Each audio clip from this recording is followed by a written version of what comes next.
Lithium Americas is soaring on reports the Trump administration wants a stake in that Canadian miner. Let's get some more insight from Seth Goldstein. He's equity strategist with Morningstar Research Services. Thanks for joining us today. Thanks for having me. So my understanding is a Canadian company is renewing its financing, relying on a loan from Washington's Department of Energy. So how much is that loan for? So the loan, if you include capitalized interest, is for $2.26 billion. A little less than $2 billion of it will be used to fund the majority of phase one for the capital expenditures to build the Thacker Pass project. This is Lithium Americas' only project. They're not generating any revenue right now, so they're highly dependent on this financing to be able to construct the Thacker Pass mine and get it up and running later in the decade. Okay, so they need the money. Washington maybe look at wanting a stake as part of the deal. How big of a stake, do we know?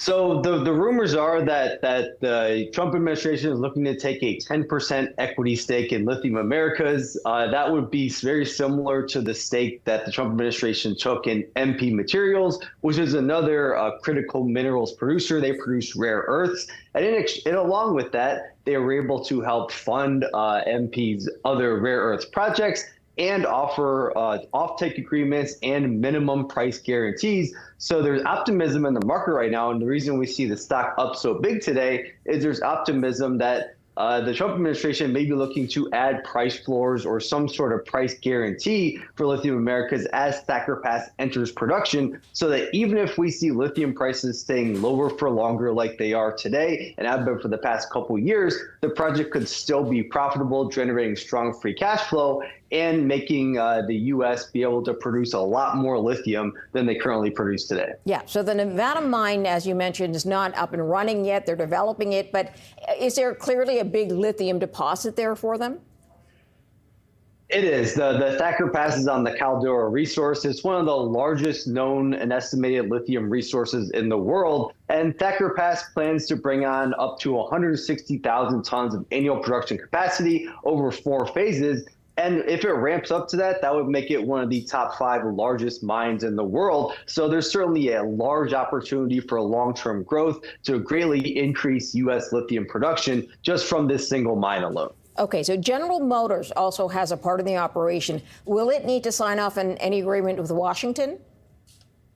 Yes. So the way the Thacker Pass operation is split, Lithium Americas has a 62% equity ownership. General Motors comes in at the remaining 38%. So those two parties, along with the Department of Energy, are going to be negotiating the terms, looking to finalize a deal and make any adjustments to the current plan, which is just a DOE loan today, as well as equity from both Lithium Americas and General Motors. So is this seen as a positive thing, the idea that Washington will invest in the company? Is this seen as a positive thing for Lithium Americas?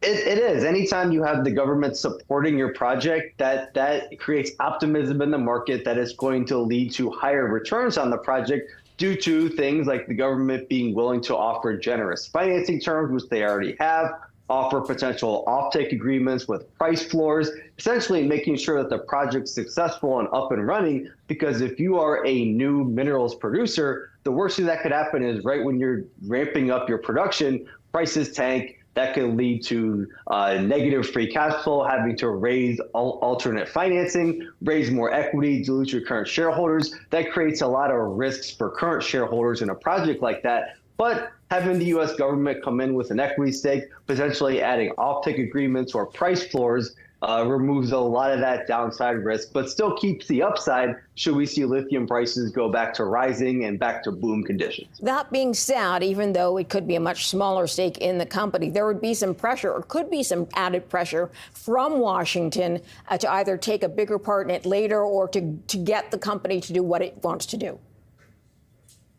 I think Lithium Americas would be happy to sign up to help Washington build a critical mineral stockpile of lithium by signing an offtake agreement, as General Motors has the right for some of the phase 2 production, but they haven't finalized that yet. So I think really what the Trump administration is looking is just to help Lithium Americas ensure project success and make sure that the U.S. can have a viable lithium mine. Is this getting to be more of a norm then for Washington? You mentioned another mining company that Washington is investing in, and we know about Intel.